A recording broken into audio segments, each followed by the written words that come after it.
Okay, we're streaming live on Facebook. Hi, everyone.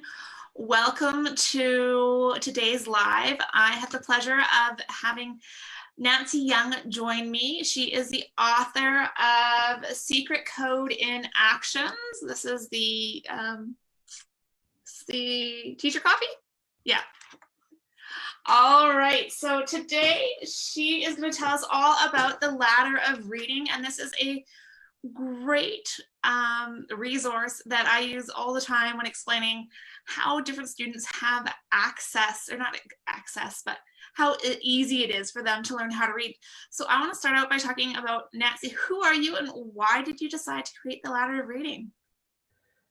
Well, I'm Nancy Young, and right now I live in British Columbia in Canada. Lived in 5 provinces and New Zealand, but this right now is where I am. You can see it's quite beautiful here right now, defeating the stereotype of Canada being cold. I'm out in my backyard. And the ladder of reading, yes, it is, Catherine, when you were trying to kind of get it there at the beginning to encapsulate it, it really depicts the ease at which children learn to read, because reading is a skill that our culture has decided is important, but we are not born to do. So I created it in 2012 when I was in my master's program. And I created it actually for a presentation because I was determined that everybody in my cohort would leave really with a good knowledge of dyslexia. And we still had people in the cohort who were still hanging on to the practices that are actually still out there today. Rolling eyes. So anyhow, I created it, and at the same time, I had my private teaching practice and used it myself to show teachers and principals where my children were in terms of what they needed, why they needed support, what really they had needed at school that they were not provided. And it's undergone a few changes since 2012, and this is the 2020 version, just a few tweaks along the line. And at the beginning, I had a photo of a real ladder. And by the way, my ladder of reading is on a ladder.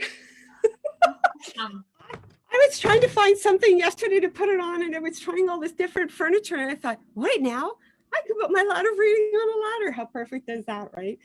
So yes, so right beside me is the ladder. And so we used to have a photograph of a ladder, and it was taken from the bottom, and it was really to show that for some children, this is quite a climb and difficult and sometimes scary for children. By 2017, after I had done my book, I asked Dean Stanton, the artist for my book, if he would draw a visual for my ladder to make it more fun, because by then I was really trying to deliver the message that this needs to be fun. And so my criteria for Dean was that the children be smiling. And what I say is that, yes, it's more difficult for some children to climb the ladder of reading, and it is our job as adults to make sure that that learning is enjoyable. So 2012, it was born, but I feel like it represents so much of my past experiences from way back, from after graduating with my very first degree. And actually it was a combined English and history degree. And I learned nothing about the English language in terms of structural components, and I know nothing about the history of the English language. So I always think that's kind of ironic that I have this history English degree. But anyhow, a lot of my friends were going into teaching. And because I was such a perfectionist, I thought, no, I want to be sure I want to be a teacher. So what did I do? I spent my whole life teaching. But I started out in special education as a teacher's assistant, working with another teacher. And I look back at now and I think, way back then, I'm sure some of these children had dyslexia because they didn't have a physical disability, they didn't have an intellectual, didn't have Down syndrome, and they were really, their biggest difficulty was reading and writing. And it breaks my heart to think that not only, I mean, I have tears in my eyes and I can still see their faces. It's amazing how so many people can still see the faces of the struggling readers, you know, that they medal on the time. But also, it's really sad to think this is still happening, that it's 2020 and we are still dealing with the same issues as we were dealing with decades ago. Yeah, for sure. I mean, I think it's a great way of showing the access, and that it is hard for those students, and that it's not just the students that have dyslexia that struggle, right? It's not just the students that have a reading disability that struggle. There are other children that struggle. So why don't you take a moment and talk us through the different colors and the different stages on the letter and what you mean by each of those stages. Okay. So you're absolutely right that it's not just dyslexia. And again, when I present now, I'm really pulling in the other needs. And actually, that's part of my own learning now. I guess I forgot to say what I do. What do I do besides a lot of reading? Okay. I'm a consultant and I work with schools and I work with teachers. And I work with teachers in secret because these teachers have principals who are not on board with this, and so they are doing their best in secret, worried about their jobs at the same time as trying to honor the needs of their children. So I work individually with teachers, supporting them in choosing materials and helping them figure out, you know, how to best serve the needs of the children in their classes, whatever grade they are. And then consulting for schools, getting schools on board. And I'm a parent, and many parents are using this too. And I'm a huge fan of the parent voice. And I'm a learner. So that's what started me on this. Oh, I forgot to say what I do, venture.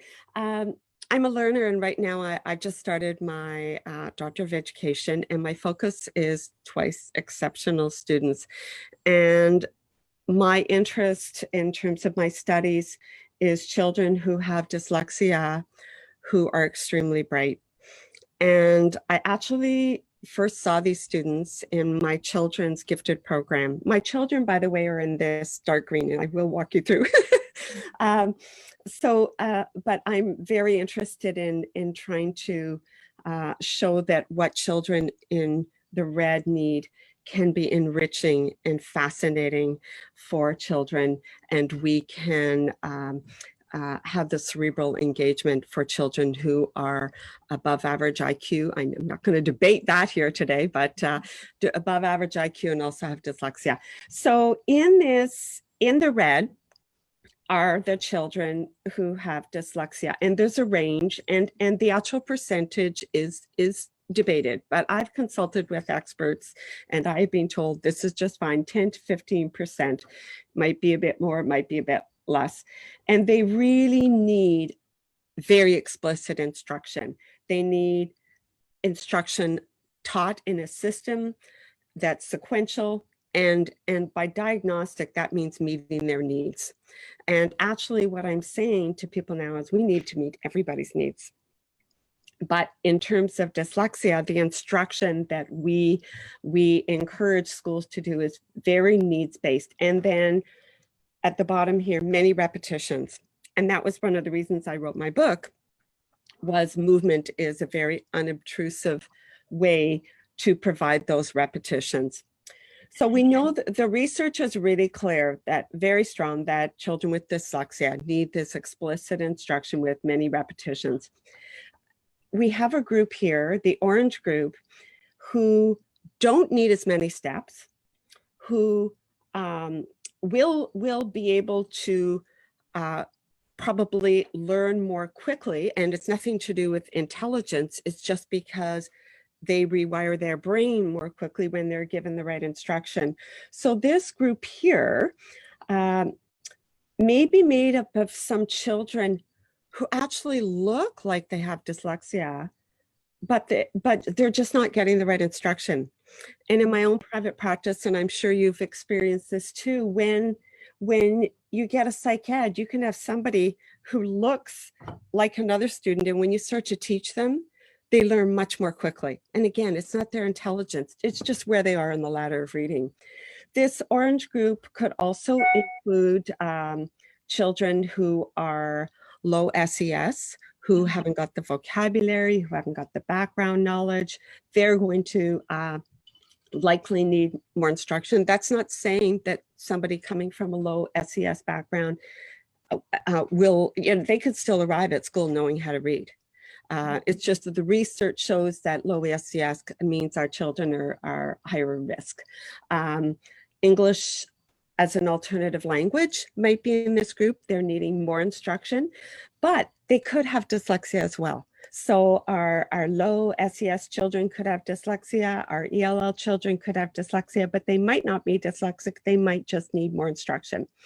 Then the light green is a group of children who arrive at school, usually not knowing how to read. And by grade 3, they're reading. I won't say they're necessarily spelling really well or writing really well, but they're getting by with their reading. And I argue that our current instruction is really targeting that group and that we're still not serving that group well. So we're missing the dark red, we're missing the orange. We think we're meeting the green, so with leveled readers and so on, but we're really, not serving them well. And then up at the top, the 5% for whom learning to read seems effortless. And the reason I put seems effortless is because the research has shown that children who arrive at school knowing how to read have gone through the same stages. They just went through earlier, those stages earlier. My own children were in the dark green.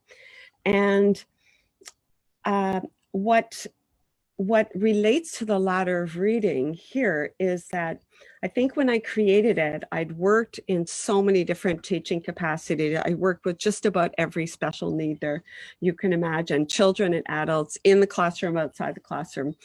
And, but I'd also had 2 children who learned to read, who were reading before school. And actually what I discovered as a parent was that I could not count on the system to be there for my children, even though they were reading before school. And my son actually, in grade 1, he didn't enjoy school at all. And by the end of grade 1, he wanted to quit school. And we had a relation the same year who was very, very bright, who actually did quit school in grade 9. Very bright, advanced reader. And I was just going, oh my gosh, what is going on? Why is the system not set up for my child, even though he can read? So when I found out about dyslexia, I realized, that we needed to serve everybody better. And then the more I learned about the English language and the more training I took and sent myself to the States, you know how it is. And I just thought, this is so amazing. This is so much fun. And I was having so much fun in all my lessons. And in my lessons, a parent attends every lesson. So we were sitting around the table, the kitchen table, and I sat, one of my clients, one of my students was my dentist's son. And, we sat around the table and my dentist would say, how come I didn't know this? Why aren't we teaching this to everybody? And then another parent would say, why didn't I know this? And it was actually a parent who said, Nancy, you need to write a book on the movements, because her son needed to move.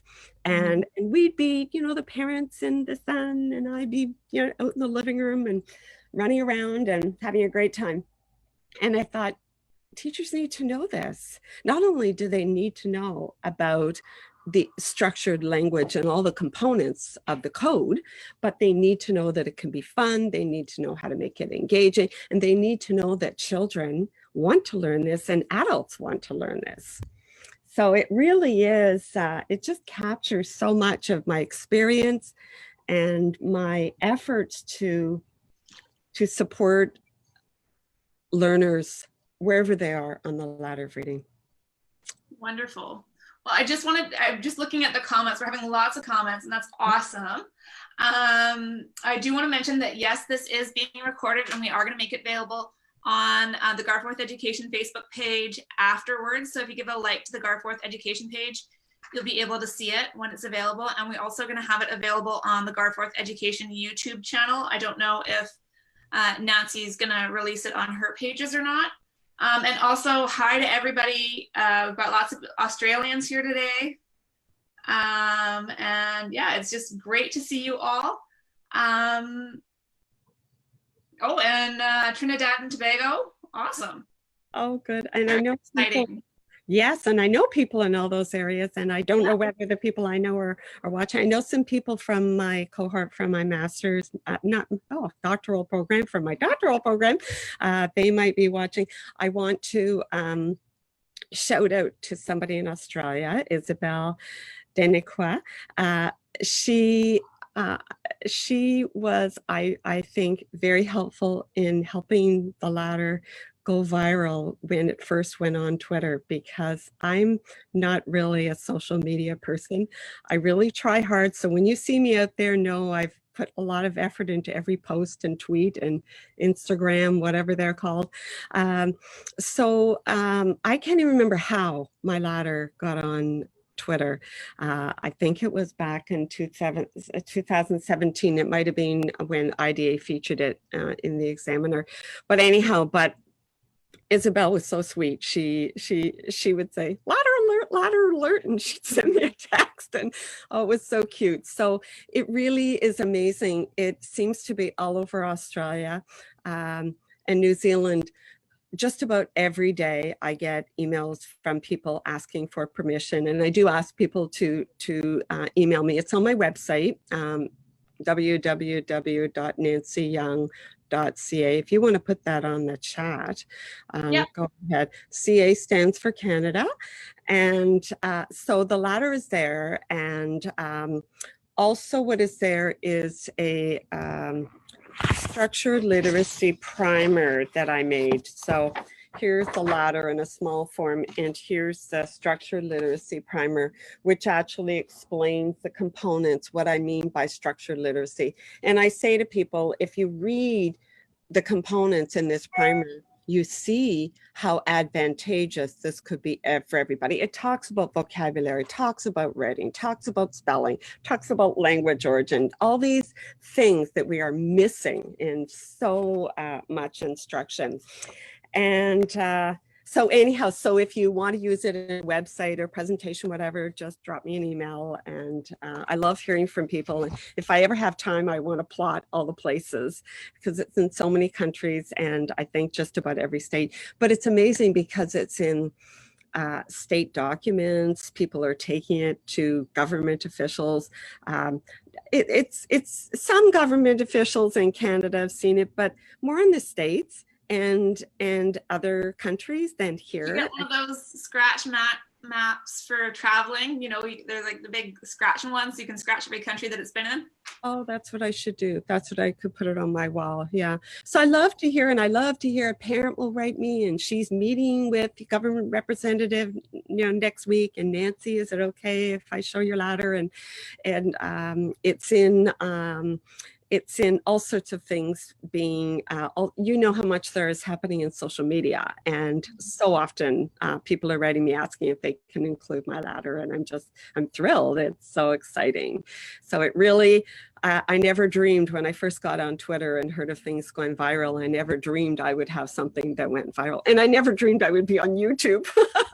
So this is take a lot of courage, folks, for me to be on YouTube. But I really am so passionate about the need, and you and I know the social emotional consequences of not learning to read. And when I present, I have a slide, and I actually have this black cloud over it, and I call it the black cloud. And I say, you know, if we do not teach reading well, and if we do not address the needs of the other groups well, who, you know, for where they are in terms of learning to read. We have children who aren't enjoying school or feeling like they can't be successful at school, and they are unhappy, and they're at risk for emotional duress, they're at risk for dropping out, and they're at risk for suicide. And you know, that's the reality. That's what the research is showing. And so to me, this is really about saving lives, and we really need to address this. One thing I do want to say that as in my presentations more and more, and it's actually part of my ongoing work myself, my studies, is differentiation. And actually, I have a copy of Jan Hasbrook's new book. Oh, wonderful. I'm Yeah. waiting for mine to arrive. Have you? Oh, well, there you go. You'll see the ladders in it. So, and just so you know, Jan had my permission. It's just that what happened was we did a tweak of the art in February this year. And we just made the new version, just made it into her book, and somehow the use of permission ended up being dropped. So she said, Nancy, the next time it's printed, it's going to be there. So, but Jan's book talks about my ladder of reading, goes through the different colors and the instructional needs, and talks about differentiation and the need to differentiate. And in my own professional development, trying to support people with not only how to differentiate for children who are learning to read, but how to differentiate for those who are in the dark green. And we must, having had children who were reading before school, and I'm so aware of the giftedness research, and I've actually noticed that I've been spending the last 15 years reading letters from parents saying, my child's teacher needs training. My child's teacher doesn't understand dyslexia. My child's teacher won't even let me use the word dyslexia. And just so people know, you know this, Catherine, but a lot of Canadians don't realize the word dyslexia is very discouraged in Canada. And I was actually told by somebody to not use it in a presentation for educators. Very discouraging. But anyhow, parents have been told teachers don't know what that is. Their child is not having their needs met at school.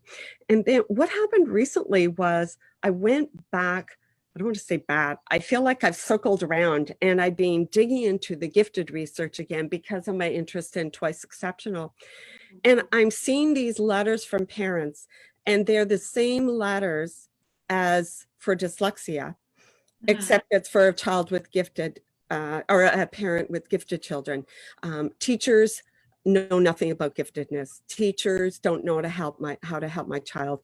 I'm not allowed to say the word gifted, you know, all these things. And I'm going, oh my goodness. So my interest in 2E, where I have that overlap, I see these two groups of parents who are not having their needs met, facing the same issues. It's just one says dyslexia and one says gifted. And then when I look at children who are have dyslexia and are above average IQ, they're just so underserved. They're so at risk. It's just heartbreaking that these children with so much potential are not being recognized for their intellect and not being given what they need to read independently. I mean, there's lots of technology, but who wants to have a crutch when you can be independent, right? So I'm really big on early intervention, early screening. The research now, we know this research is saying preschool, kindergarten. We know that there are certain indicators that show up for children at risk. We need to be finding that out early, intervening. We don't know if the child will have dyslexia, but we know the risk factors, and addressing it before we have problems, because the research has also shown that the emotional baggage that children can get from difficulty learning to read can start to happen within the first few weeks of kindergarten. So this is not something happening in grade 4. This is starting really early. And so we need to be addressing this early.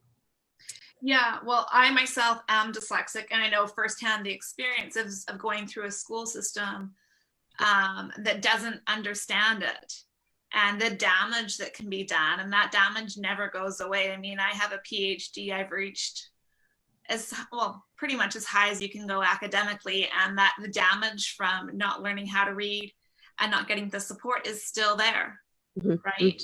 Yeah. And then, you know, seeing all the students that I've worked with over the time, and, you know, it's really hard to take away that idea that you're dumb once you get it, right?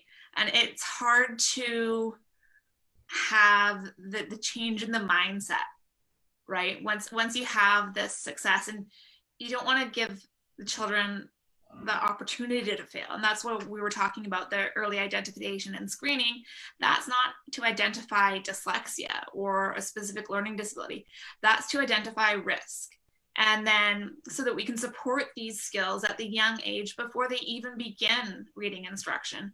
And one of the huge areas to look at is the phonological awareness, or the awareness of the speech sounds within the language that we can do. And there's great activities that we can do that all children can enjoy, and ways to make it fun.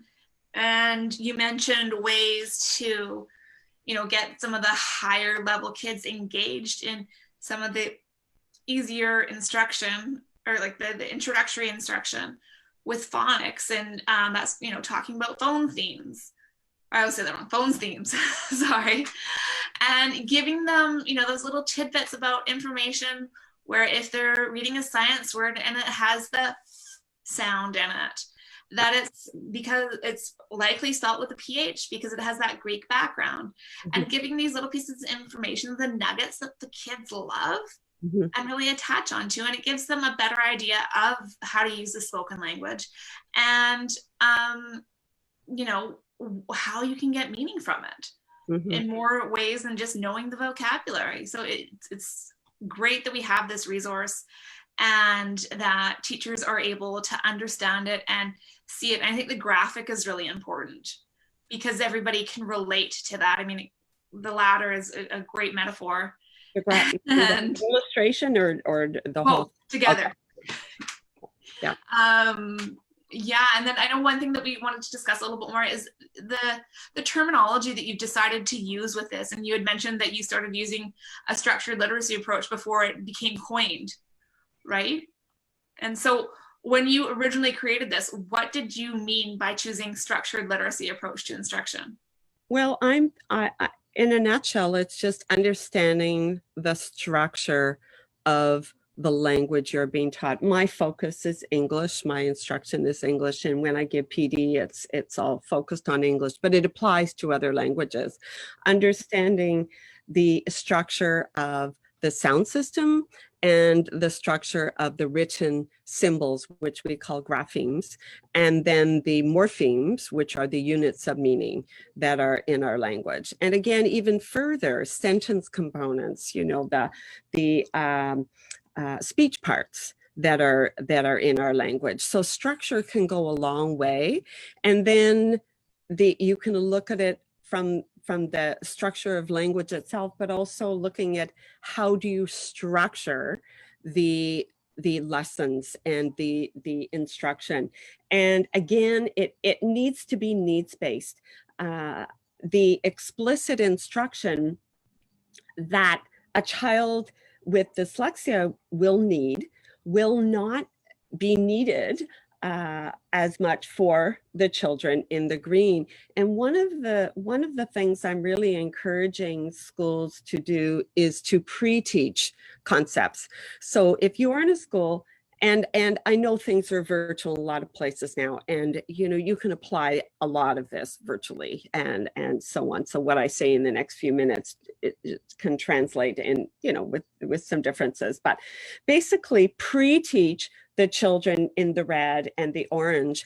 And then part of the sequence is making sure you're following a sequence in kindergarten through grade 2. And a sequence ensures that there are no gaps. There's nothing left to chance. But you don't need the whole class to be getting everything the same way.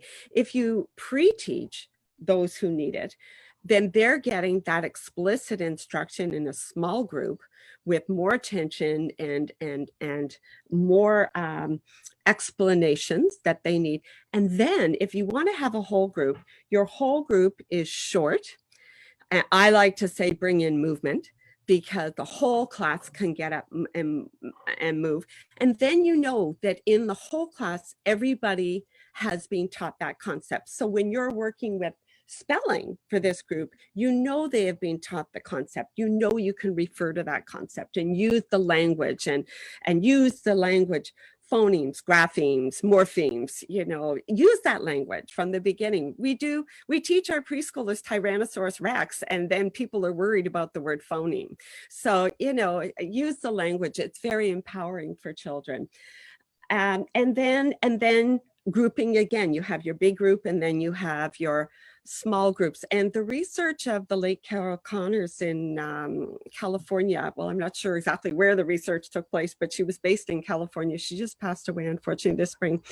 Her research found that a small group instruction was 4 times as effective as large group. And when I saw that, I went, oh, I'm grabbing it. And she was on my list of people to contact, and I'd still like to contact some of the people with whom she was researching to get more. But so we need to differentiate. And what interesting that, Elsie, sorry. Lives are live, right? I'm waiting for the Thursday night golfers to say something on the golf course. That's what my husband says. It's Thursday night, golf night for the men. I wonder if they'll be yelling anything.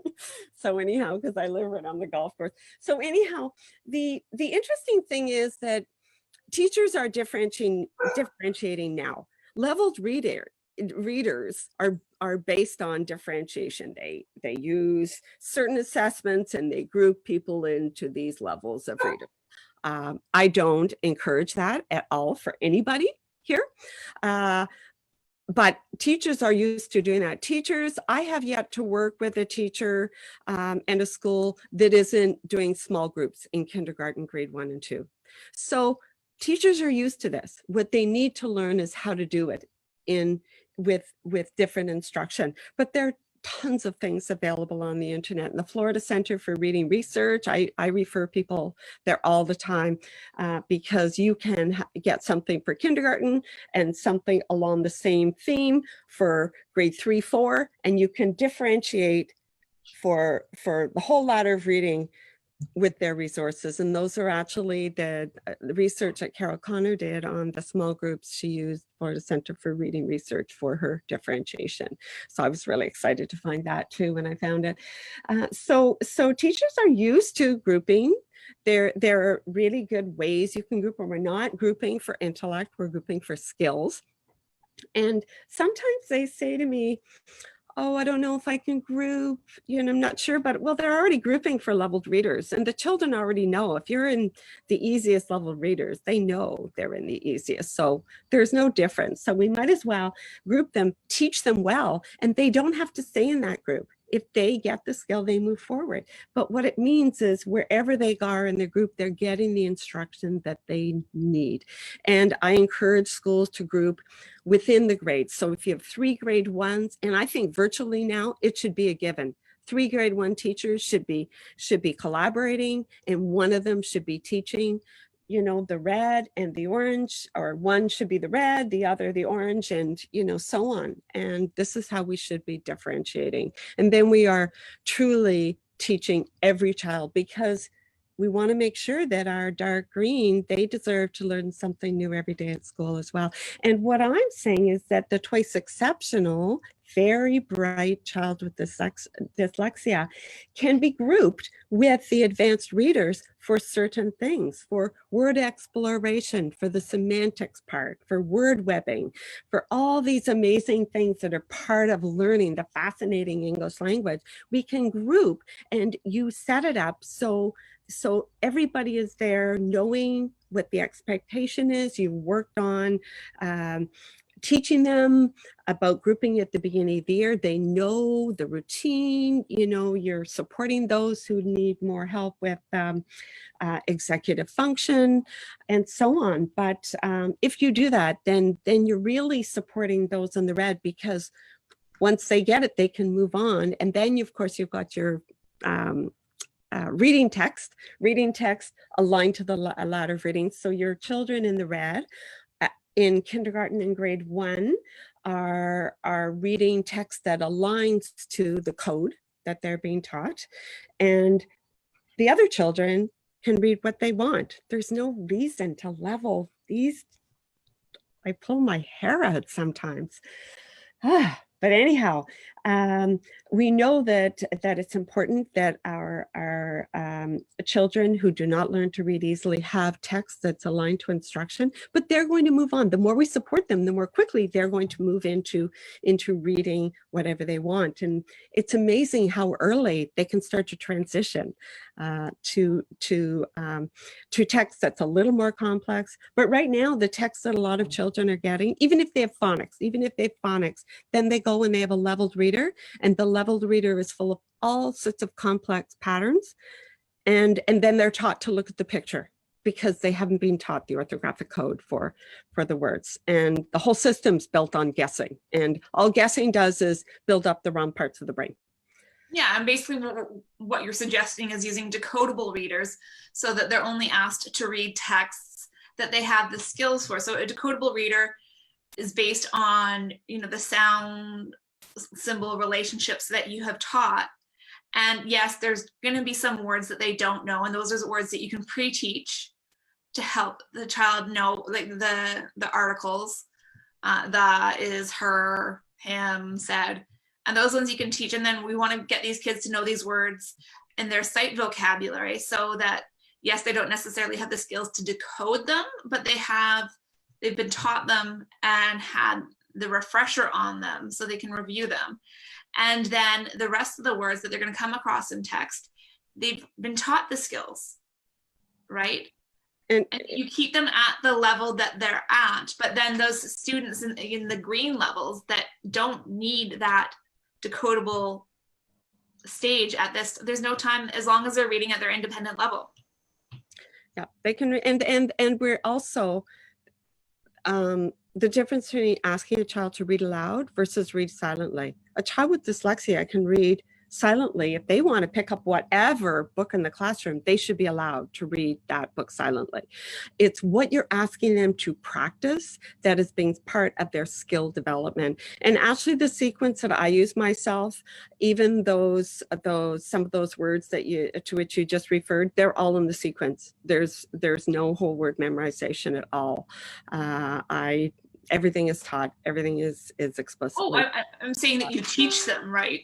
Yeah, but even if you're, I like to provide enough reading practice so they actually don't have to even learn those extra words for a while.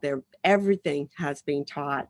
But it varies. Different programs have different, sometimes they'll call them, I don't know, a red word or something, and then you'll teach it, but it hasn't been taught according to the sequence. It just depends on which sequence you're using.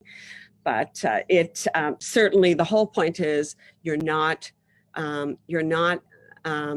memorizing needlessly, and you're not putting a child in a position where they're stressed because you're asking them to do something that they have not been prepared to do. And again, looking at the ladder of reading, these children need to be advanced, and you want to keep encouraging them too. So the more you know about your students, I say, know your content, know your students. And if you know those two things, then you're off to the races.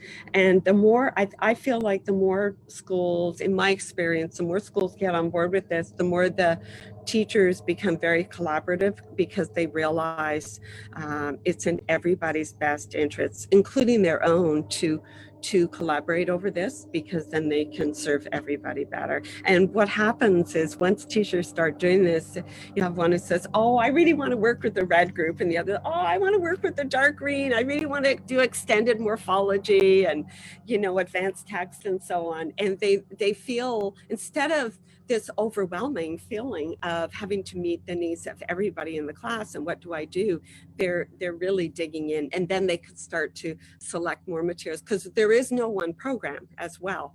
You know, we bring in different programs and combine materials, and so you know, you can have more advanced materials for the. And oh, one thing you can do too is you can teach the dark green advanced concepts, and they come back and present it to the class, and then everybody else is getting the benefit. Just like if you word web a word with many meanings, you know, your advanced readers could go off, do that, do a really complex analysis of a word, come back and explain it to the class. And for those who are needing vocabulary help, or who are English language learners or whatever, then that can really help, because they're getting that exposure. And, you know, instead just do your walls differently, you know, have word webs on your walls. And I've seen that in the classes in which I've worked, and it's so exciting. The teachers are always taking photos. Look what we did today. And oh yeah, so much fun. So it really is fun. We have some questions. Oh, okay, yeah. And let me just scroll to them. So they want to know the name of the Florida Research Center that you were speaking of. If they Google Florida Center for Reading Research. Okay. FCRR, they'll get it. And look up centers. And they have all their centers. Their centers are not divided into the components of structured literacy as I've got on my primer, but it's very easy to figure out. They're into phonology and into vocabulary, and they're very, very self-explanatory. Mm-hmm. Yeah. Right, then Rara is wondering if you have types that you would recommend for an 11-year-old and a 6-year-old. If I have I'm sorry, what would I recommend? What type of books you would recommend? Oh, it depends on the child. It depends on their reading. It depends on, I never recommend programs. I never recommend specific things for certain, even schools will approach me and they'll say, or a teacher, you know, what program? And I say, well, you know, what is your school? What are you using now? What type of, you know, who are your students? What are your needs? Do your teachers want to follow a script? Do they want to have materials that are things that they kind of create themselves, like Florida Center for Reading Research? You can pick and choose and so on. So there's no set answer. I think it's so important, because if you start to suggest one thing, then that's leaving you at risk, somebody at risk for failure. Because look at how we've heard these box programs sitting on the shelves in schools. You know, the schools get all excited, oh, we're going to buy that program, and they spend thousands of dollars, and then the teachers don't use it. And actually, in my experience in Canada, most teachers don't like following scripts. They've gone into teaching to be really hands-on, and, you know, I respect that. So we work really hard to find what works for them, what works for their school, what works for where they are in their own learning for the teachers, because there's a lot to learn. So where are you? You know, what's the first step? I actually wrote a blog on that in my son says it's a blog post on that. It's not a blog post on my website, and it's called Small Steps, Giant Leaps. And it talks about just taking baby steps. That is better than trying to save the world and then feeling like you failed, and then, you know, not moving forward at all. So I'm a big believer in small steps. I'm a huge believer in collaboration with parents. So in terms of text, you know, and supporting parents at home, what you send home depends on what the parents want to do at home. And I'm a huge believer in the parents knowing how they can better support their children at home and coming to the school and learning and going home so their instruction is aligned to what's being done in school. We have a lot of parents doing something, teachers doing something, and then for children with dyslexia whose parents can afford it, remedial teacher doing something, and they're all doing different things. And so for the children in the red, that's just slowing them down. So we need to talk together. It needs to be, when you talk about IEPs, a team needs to be a true team. So yeah, that was a long answer for what type of parent. All right. We have, do you have any designs such as how to run a 2-hour structured literacy block in junior area? I would have to spend time with that person to, Okay. in 5 minutes, I just couldn't, I won't, it wouldn't do it justice. Again. Yeah, exactly. So maybe Samara, if you send Nancy a message, she might be able to go into more detail with that for you. This is something I support schools with, because again, even an email answer, I'm just going to say, what is your situation? And I just, it's too important to have a quick, easy answer for it. It's just too important. So I want teachers to be aware that it's okay to go slowly. It's okay to step. It's okay to recognize where they are, but we want to be successful for what we do, because if we're not, then our children aren't. Yeah. Okay, then we have, there's 2 comments, so I'm just going to read them both to you. So it says, you have to be careful with 2E kids who may seem to be at grade level in younger grades, but then aren't really developing the skills they need to conquer more complex text in later grades. Nancy, how would you manage this situation? In other words, those with stealth dyslexia whose needs aren't identified until late elementary, middle, or even high school. And I think that's where really good screening at the beginning and ongoing progress monitoring comes in, because we need to really be watching for these children.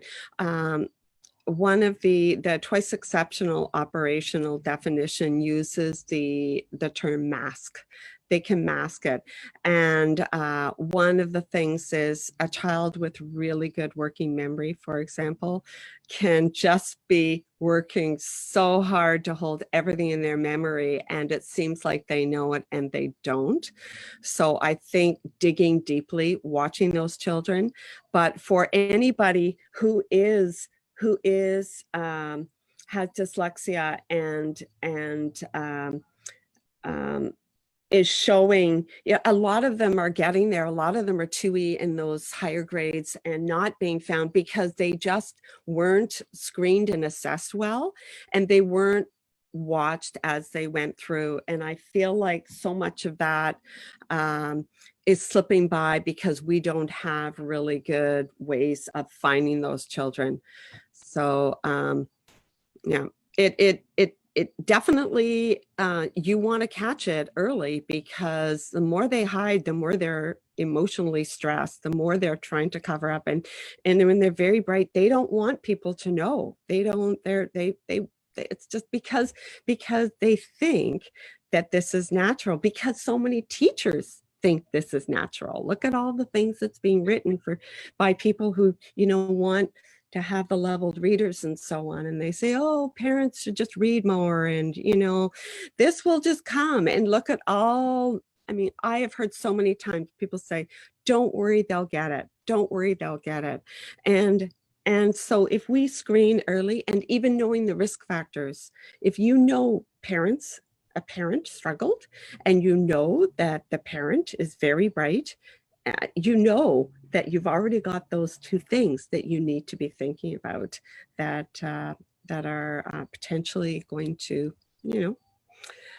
maybe the child. I've worked with a number of families where one child was reading before school, and extremely advanced. And the other child, well, they started to read when they worked with me, but I didn't start with them till they got to grade 4, because the parents saw one reading early and kept waiting for the other one to catch up. And the other one's doing, oh my gosh, like, you know, run, trying to catch up, trying to do it. And the parents had no idea. And when you sit down with those parents, as I've always done, and like I say, they're at every lesson, you start to dig in, you actually find there's often one of the parents had difficulty learning to read. You know, the indicators are there. It's just that nobody ever asked them. Yes, of course. Mm-hmm. And it's hard being that kid, and you know, accepting that you're not good at something, and then letting people see that you're not good. I know one strategy that I used was my memory, like you had mentioned before. I just chose books in school that I had memorized, and I knew which words were on which page, so I just recited it, right? Yeah. And you know, you really have to pay attention to that, and you know if you think your child's struggling with reading and they're really opposed to doing it in front of you, it's because they don't want you to see that they're struggling. They want you to see them in the best light. So, and you know that it may be hard for them to work with you on this area, and that every parent-child relationship isn't one that is appropriate for the parent to doing a lot of the support. Yeah. So you just have to know what's best. Now, I think we have time for one more question. And that was from Lana. She wants to know, for the phonological awareness component of structured literacy, are you familiar with, and do you recommend a particular program, example, Haggerty? And I think we've kind of covered this, that there's no one necessary program. It's the skills that we're advocating for. And there isn't. You and I know that you can teach phonemic awareness without having any fancy program. If a teacher knows what to do, you just need words and play with words. So one thing I will say, though, is it's back to this.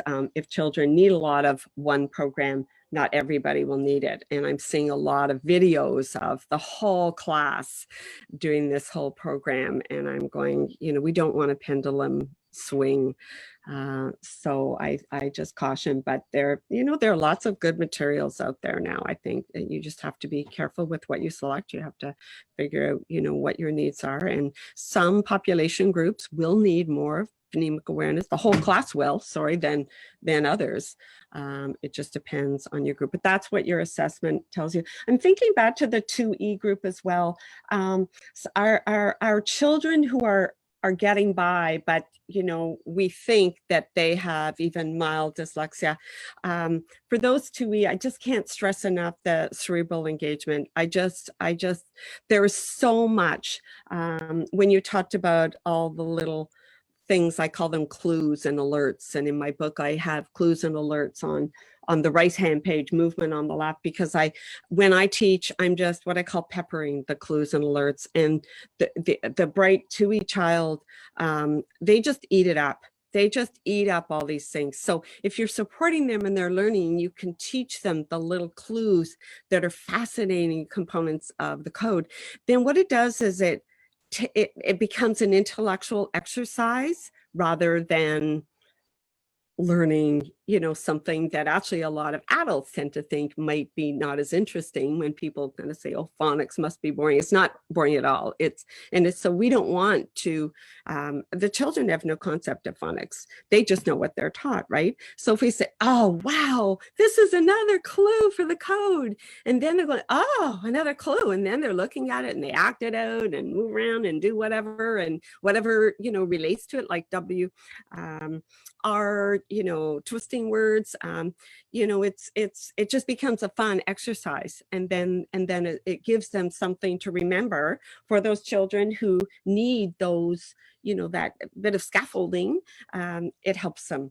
So I really hope that people who are watching, who are new to this, will be inspired by the learning. And none of us know it all. I mean, the more you learn, the more you think, oh my goodness, you know, nothing.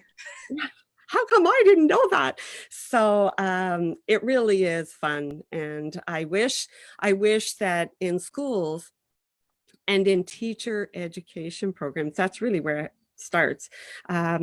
We would treat teaching the structure of language the same way that we expect high school teachers to know about chemistry and physics, and we expect teachers to know about math, and we expect everybody to break down math and start very simply and move forward in math, but we don't expect that in language. And for English, you know, that's what the ladder of reading is saying. These people need it broken down. Just like you start with the basics in math, you start with the basics in the code, and understand that you can still, you know, bring in the cerebral engagement whenever you can. So. Of course. Well, thank you so much for joining me today, Nancy. This has been a great conversation. And I know there's going to be lots of replays on this one. I will be having the replay available. I think it usually takes about 15 minutes for it to be available on Facebook. And then YouTube, it will probably be up by tomorrow. And I will put the links on the Garforth Education page. So you can refer to that tomorrow if you're looking for the replay on YouTube to share.